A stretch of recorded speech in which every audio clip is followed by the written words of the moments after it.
Yogyakarta bukan hanya sebagai tujuan wisata, namun kota yang dijuluki kota pelajar ini memiliki banyak cerita menarik di setiap sudutnya. Setelah ratusan tahun berdiri, pesonanya tidak pernah mati, mulai dari riuhnya pasar yang hidup hingga sibuknya masyarakat Yogyakarta dan sebuah wujud destinasi gastronomi di negeri ini. Di Yogyakarta, kuliner telah menempuh perjalanan yang panjang, membuatnya menjadi cita rasa kuliner yang mengandung banyak sejarah di baliknya. Dalam perjalanan cita rasaku kali ini, sebelumnya aku sudah berjanji dengan salah satu komunitas sepeda pecinta kuliner di Yogyakarta untuk menemani perjalanan pagi ini di Kota Istimewa. Yuk, ikuti perjalanan Nusa Rasa kali ini. Halo Mas Denny. Halo, Talia ya? Iya, aku baru Talia. sampai, Bo? Baru sampai Oh. ini. Halo Mas Talia. Ini Rio. Halo Kak. Wah, ini bener dari kelompok sepeda Tikum CC Yes, bener banget dari Tikum CC. Udah tak tungguin dari tadi. Oke, aku dari tadi ngeliatin sepedanya banget ya. Tapi tenang, kamu nanti nggak pakai ini kok. Udah tak sediain, jadi aman. Siap. Nyantai. Katanya mau ngajakin aku kulineran. Oh iya dong. Sarapan kita mau kemana sekarang? Jadi nanti aku ajak kamu ke kulineran itu soto. Aku yakin kamu belum pernah nemuin lihat soto yang kayak gini deh. Itu soto, salah satu soto terkenal di Jogja. Iya. Pasti itu unik gitu ya pengemasannya? Iya, unik pokoknya. Enak deh, mantep pokoknya. Oke, jangan siap spoiler ya. dulu Iya, ya. Tapi sebelum ke sana nanti aku ajak kamu jalan-jalan pakai sepeda biar nikmatin pagi hari di Jogja. Boleh? Nah, pokoknya kan biar mantap. Oke? Sambil sepedaan. Yes, bener banget nanti.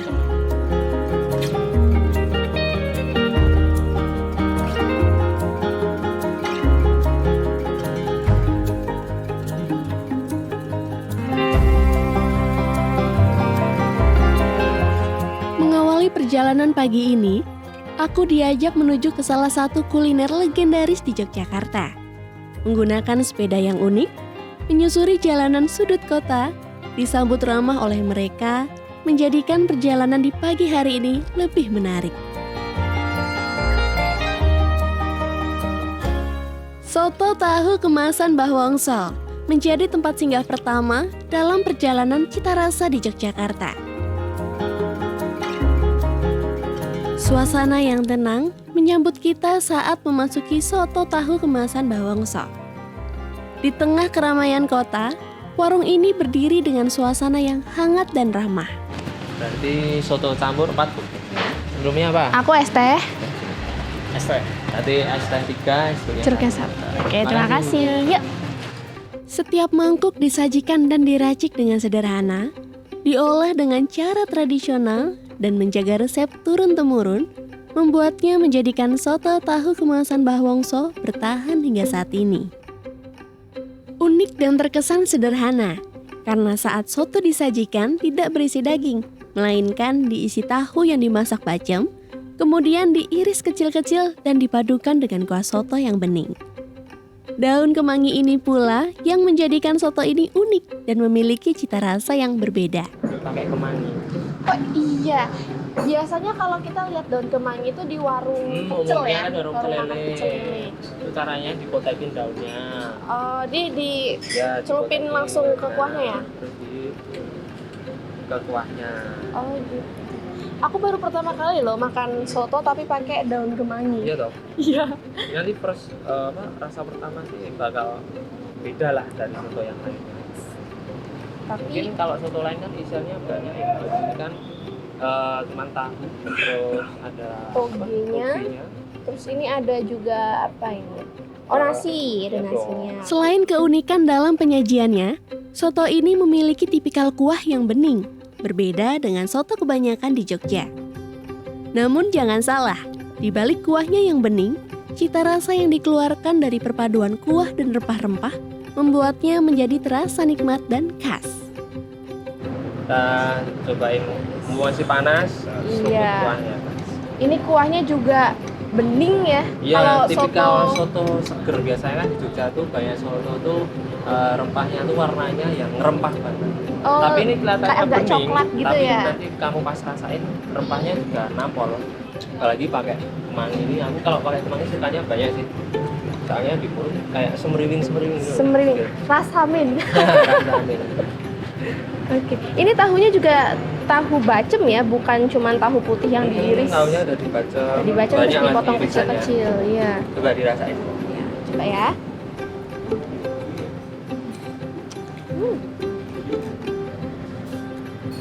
Enak kan? Seger ya. Seger kan? Pagi-pagi gini dingin, habis sepedaan. Makan Segeran. soto. Soto kuah bening. Buat ya kalau kamu nggak begitu suka makanan Jogja yang manis, biasanya kan gudeg manis, Iya. terus apa-apa manis, ini bisa jadi salah satu opsi. Selama menikmati, suasana semakin terasa hangat. Dinding yang terbuat dari anyaman bambu, asap yang keluar dari tungku, dan dekorasi sederhana menciptakan suasana yang nyaman.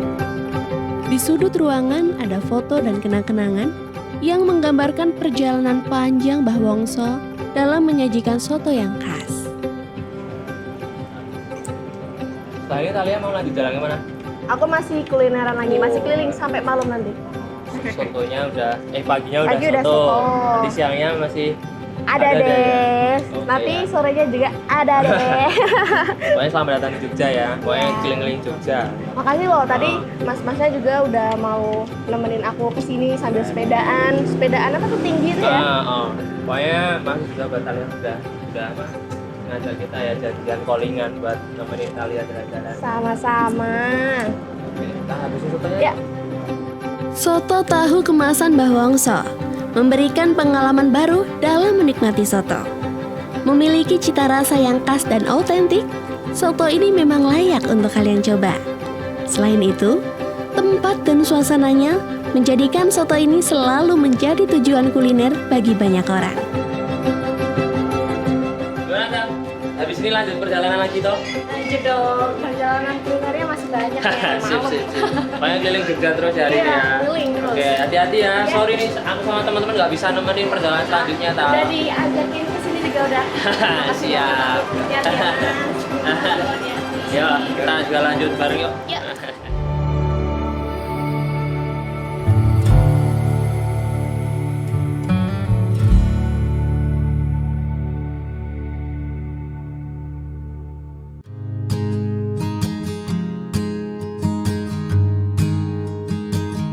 Setelah menikmati soto tahu kemasan Mbah Wongso, di siang hari aku melanjutkan perjalanan untuk mencicipi jajanan tradisional khas Kota Gede, yaitu kue kembang waru.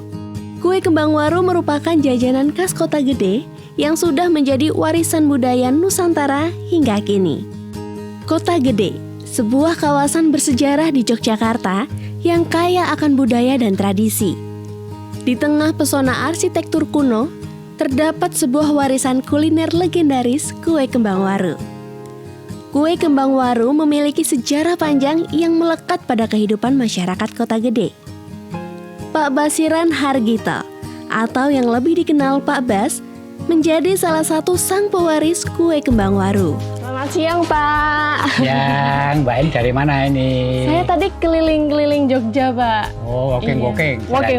Ya. Ini benar toko roti kembang waru Pak Bas bukan? Ini bukan toko, Oh, bukan tapi toko. pembuat roti kembang waru Pak Bas. Oh, Pak Bas ya oke. saya ini. Oh, Bapak Pak Basnya Ya. yang punya tempat ini berarti Ya, ya? betul. Oh iya. Saya mau beli roti kembang warunya, Pak. Ini Ya. udah jadi ya? Ya, kebetulannya ada stok. Karena saya tidak titip di warung-warung, cuma melayani pesanan langsung. Ini kebetulan ada stok. Cuma ada di tempat ini berarti? Iya. Oke. Saya mau beli, tapi sambil mau lihat proses pembuatannya boleh nggak? Wah, boleh saja. Tapi jangan lewat ini, lewat samping sini saja. Oh iya, Mari, silakan silakan. Pak. Ya. Kue kembang waru merupakan salah satu kuliner warisan kerajaan Mataram Islam. Kue ini memiliki bentuk yang cukup unik, bulat, serta memiliki 8 kelopak di sisinya. 8 kelopak mengandung filosofi yang berkaitan dengan 8 unsur alam, yaitu bumi, air, angin, api, matahari, bulan, bintang, dan langit. Di mana bumi yang menjadi tempat untuk kehidupan, air, angin, dan api yang memberikan keseimbangan, matahari, bulan, bintang, dan langit yang menjadi simbol mewakili seluruh alam.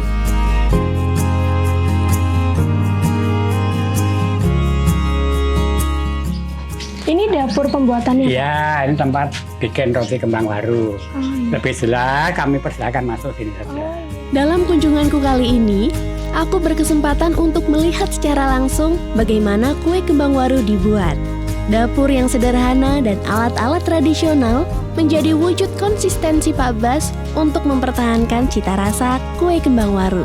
Untuk sejarahnya kenapa bentuknya harus kayak bunga Wah, waru kalau gitu, Pak? kita mengukir sejarah masa kembang waru ya agak hebat loh, Mbak.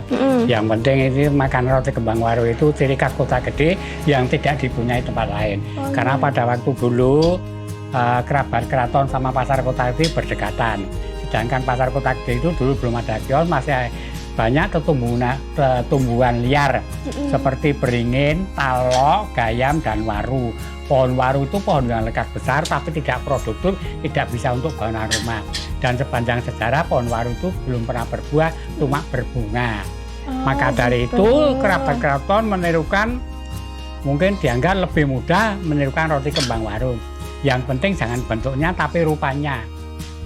Ini tapi saya ngelihat tungkunya agak unik ya Pak. Itu arengnya di atas sama di bawah. Itu Iya. kenapa begitu Pak posisinya? Ya, saya masih menggunakan areng karena saya itu tidak mengejar keuntungan, tidak mengejar uang. Tapi yang penting kita itu mempertahankan tradisi peninggalan para leluhur yang perlu dilestarikan. Cara bikinnya, cara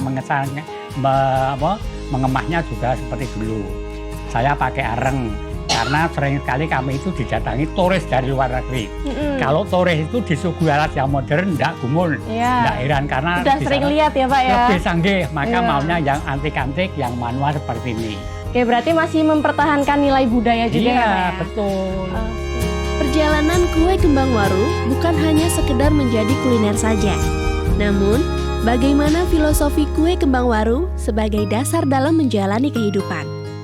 Diproses dengan cara tradisional hingga saat ini, Pak Bas percaya bahwa kualitas adalah segalanya.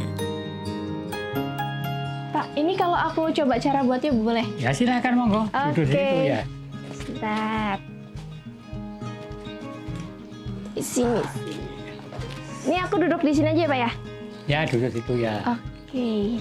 Ini pertama-tama aku harus ngapain Pak? Itu yang cetakannya itu diberi minyak, diolesi minyak. Diolesin minyak. Ya, Oke. yang rata ya. Ya. Ini yang rata sampai Kemudian ke adonan sela-selanya itu gini. ditaruh situ. Adonan itu Yang ini. taruh. Oh iya. Ini bahan dasarnya apa aja Pak? Ya itu kan tepung terigu, gula pasir, telur ayam. Telur ayam. Telur ayam. Biar bisa ngembang gitu ya Pak adonannya Iya. ya? Dan diberi pengembang sedikit. Ini segini cukup Pak? Nah itu dulu enggak apa-apa. Oke. Ya.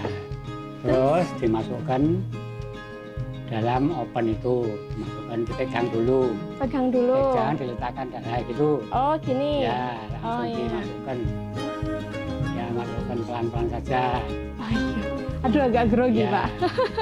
Perjalananku makin terasa berkesan karena aku diberikan kesempatan oleh Pak Bas untuk mencoba langsung membuat kue kembang waru di dapurnya. Oke Pak, ini kan aku udah nyobain proses pembuatannya, terus aku jadi penasaran rasanya tuh kayak gimana. Boleh kita nyobain yang udah di packing di luar Pak? Ya, silakan. Setelah mencoba membuat kue kembang waru di dapur Pak Bas, aku udah nggak sabar untuk mencicipi rasanya. Ini dia saat yang ditunggu-tunggu, nyobain kue kembang waru. Wah, kalau waktu plastiknya dibuka, aroma kembang waru ini, rotinya ini sangat ciri khas banget ya, karena aroma menteganya, terus juga ada wangi-wangi bakarannya juga. Tadi kan kita pakai proses pemanggangan oven atas bawah ya, yang pakai areng gitu. Tapi walaupun pakai areng, di sini matangnya semuanya merata. Kita bisa lihat dari warnanya semuanya coklat. Terus kalau kita pegang nih teksturnya di pinggir-pinggir ini kering tapi nggak yang terlalu kering banget. Nah kalau kita buka, wow, kayak spons. Dia lembut. Coba kita cobain rasanya ya.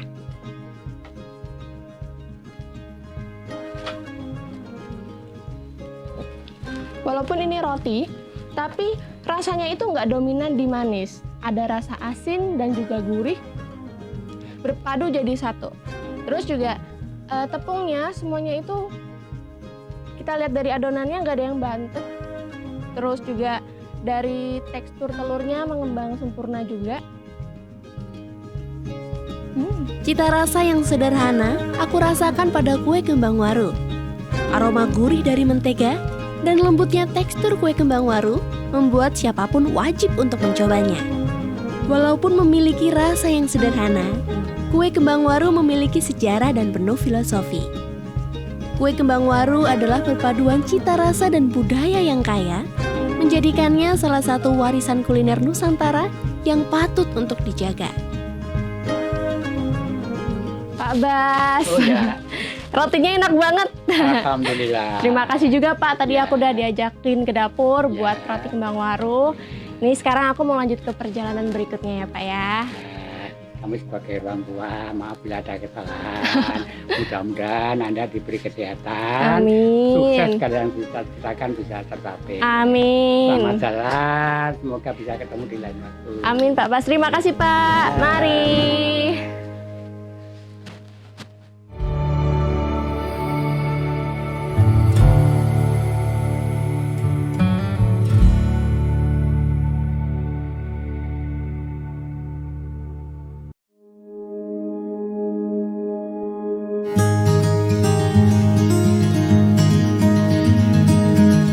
Perjalananku di Tanah Istimewa belum usai. Aku kembali menyusuri kota ini untuk mencari cita rasa yang tersembunyi.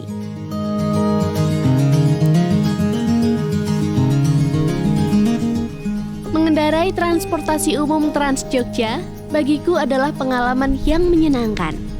Setiap perjalanan menjadi kesempatan untuk merasakan atmosfer kota Jogja yang penuh keindahan. Sore hari, aku menemukan tempat yang menyajikan minuman tradisional dengan sajian yang berbeda. Hiruk pikuk yang terjadi di kota ini tersamarkan ketika aku berkunjung ke tempat ini.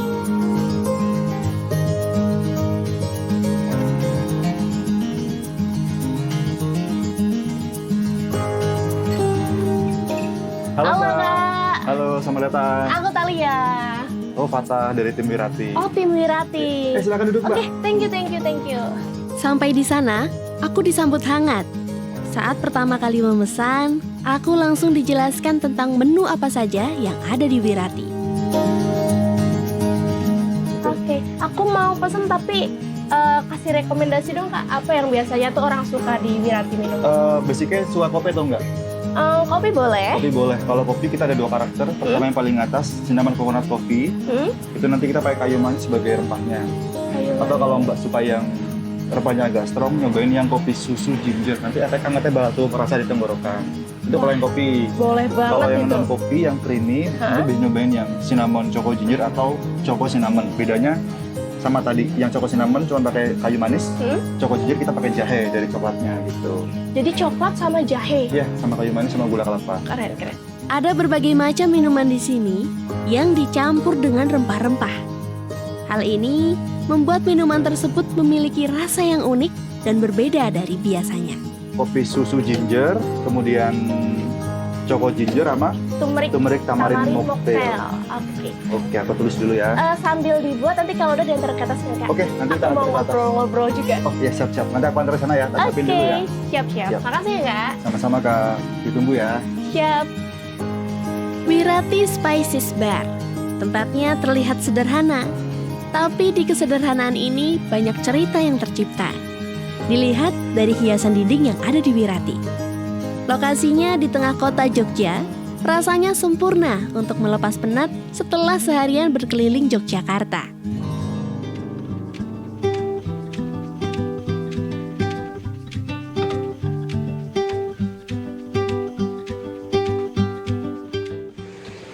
Permisi, Mbak. Halo Mas Fatah. Wah udah jadi nih. Ini yang turmeric tamarin mocktail. Turmeric tamarin cocktail. Ini yang cinnamon choco ginger. Ha-ha. Ini yang kopi susu ginger. Kopi susu ginger. Silakan. Oke. Tapi boleh lah Mas temenin duduk di sini. iya. Sambil aku mau nyobain, nanti aku juga mau nanya-nanya. Silakan. Ini jangan lupa diaduk dulu ya. Oh duduk dulu. Ya. Ini tadi yang Itu base-nya yang itu kunyit. asem, pedes. lemon sama markisa. Markisa. Oke, aku cobain ya. Gimana, seger? Seger banget karena kayak ada rasa lemonnya juga gitu ya. Iya, lemon, asam jawa, markisa sama kunyit. Aku sebenarnya gak ngebayangin kalau kunyit tuh bisa rasanya sepadu itu dengan bahan-bahan yang lainnya. Nah, Karena itu sebenarnya- biasanya Iya, karena biasanya kan jamu kunyit. Iya, yang atau kunyit asem kunyit gitu kan. banget gitu rasanya. Tapi emang sebenarnya kunyit kalau dicampur sama buah yang asem-asem itu akan nyatu. Makanya tuh ya. Oke.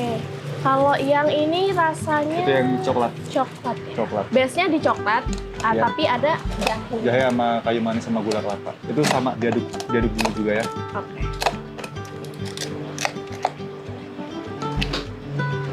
Oke. Kalau itu yang creamy ya, yang ada susunya. Ini lebih ke creamy. Kita cobain ya. Enak banget. Ada coklatnya, warnanya juga lebih ke coklat, tapi rasa jahenya juga nyala gitu ya. Di tenggorokan tuh hangat gitu ke badan-badan. Jadi kalau kita sih ngejar layeringnya sih Mbak. Ngejar layering atau aftertaste. Saat diminum mungkin jahenya nggak kerasa, tapi saat ditelan baru Kerasa. Kayak gitu. Karena kalau masuk ke mulut itu coklatnya, ke Iya. tenggorokan itu jahenya. Baru Iya, benar banget. Yang ini Itu kopi susu ginger. kopi susu ginger. Mungkin secara prinsip mirip kayak yang tadi, cuman kalau ini kayak kopi ya gitu. Kalau ini coklat, yang ini kopi. Oke. Kopi-kopi ini kesukaan anak-anak muda zaman sekarang nih. Iya. Dipaduin sama jahe. Sama rempah. Kopi dan jahe. Yap. Waktu masuk rasanya kopi, di tenggorokan jahe. Jahe, betul. Jadi harapannya sih biar akhirnya orang yang tadinya nggak suka minum jahe bisa minum gitu karena dipaduin sama kopi. Iya, apalagi anak muda tuh biasanya nggak terlalu suka perempahan Yap, gitu ya. Betul, sepakat. Tapi dari ketiga minuman ini kok rasa rempahnya tuh malah menurutku cocok di lidah anak muda gitu ya? Semoga seperti itu Mbak. Ya minimal ini sih, minimal jadi ngerubah mindset yang tadinya mungkin anggap rempah itu aneh, rempah itu getir pahit, bisa berubah karena minum ini gitu. Seperti yang telah disinggung sebelumnya, minuman di sini bercampur rempah-rempah. Uniknya, minuman tersebut sesuai dengan selera anak muda atau bisa dibilang kekinian. Contohnya, kopi susu Choco Ginger, Rosella Lemon, turmeric latte, dan beberapa minuman yang tidak kalah nikmat. Kok bisa kepikiran sih Kak? Kan biasa di cafe shop Jogja tuh kebanyakan yang coklat, kopi yang gimana, tapi di sini dicampurnya sama rempah. Sebenarnya mindset yang kita gunakan tuh memang kita pengen melihat bahan baku yang paling dekat sama kita.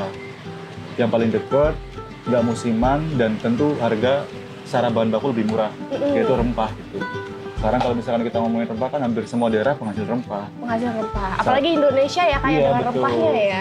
Terus juga aku rasa beberapa F&B di Jogja terutama yang berfokus ke rempah masih sedikit. Ya. Adapun itu secara konsep wedangan. Tapi kalau untuk konsep yang kita tawarkan dengan sentuhan modern itu masih sedikit. Nah, jadi kami anggap itu sebagai peluang.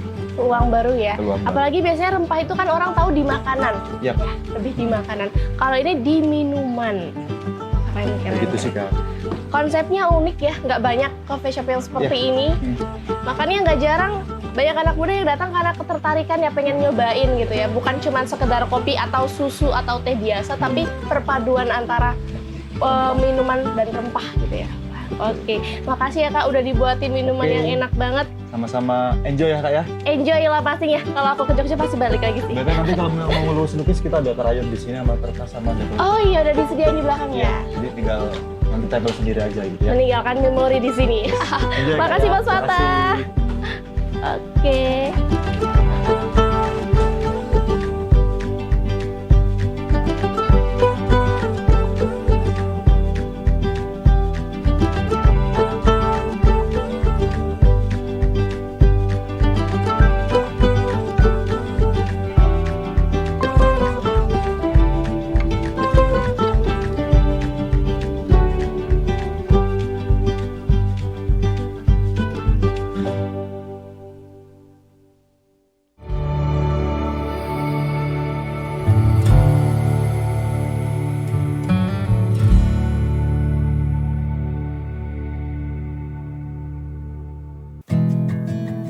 Setelah menyusuri nikmatnya cita rasa di kota pelajar, Mulai dari bersepeda mengelilingi jalanan Jogja, menikmati soto tahu kemasan Mbah Wongso, cita rasa lokal dari jajanan kue kembang waru Pak Bas, dan segarnya minuman rempah yang ada di Wirati, Jogja memang istimewa seperti julukannya. Tak hanya kulinernya saja yang nikmat, keramahan masyarakat Jogja menjadikan perjalanan Nusa Rasa kali ini tak terlupakan. Menikmati malam di Jogja bukan hanya tentang tempat, tetapi juga tentang pengalaman yang berbeda. Setiap langkah diisi dengan tawa, cerita, dan kehangatan. Mereka telah membuktikan bahwa kuliner tidak hanya tentang rasa, tetapi juga budaya dan sejarah. Sampai jumpa lagi dalam perjalanan kuliner Nusa Rasa di kota selanjutnya.